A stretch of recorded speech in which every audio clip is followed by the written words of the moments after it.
అందులో గనక రాజయోగం ఉంటే అది ఆ భగవంతుని లిఖితం. దాని ప్రయోజనం మీకు తప్పకుండా ఉంటుంది.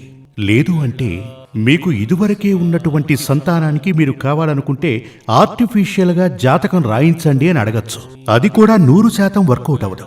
కొంతమంది వచ్చి చెప్తూ ఉంటారు, జాతకంలో వేలాది కొద్ది రాజయోగాలున్నాయి, అయినా కూడా ఒక్కటి వర్కౌట్ అవ్వట్లేదు అని. మా అబ్బాయి అలా ఉంటాడు ఇలా ఉంటాడని అందరూ చెప్పారు, అయినప్పటికీ సిజేరియనా? అవును అవును స్వామి అని చెప్తూ ఉంటారు. అందుచేతనే ఫలితం లభించలేదు. భగవంతుని లిఖితం అలాగే జరిగి తీరాలి. ఆ ఈశ్వరుని ఆదేశానికి, ఈశ్వరుని నిబంధనకి, ఈశ్వరుని ఆశీర్వాదానికి వ్యతిరేకంగా మనం ఏమీ చేయకూడదు. అలా చేయటం మంచిది కాదు.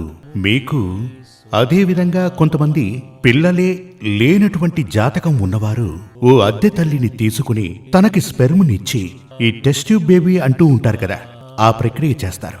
నీకు సంతాన యోగం ఉండదు అని ఆ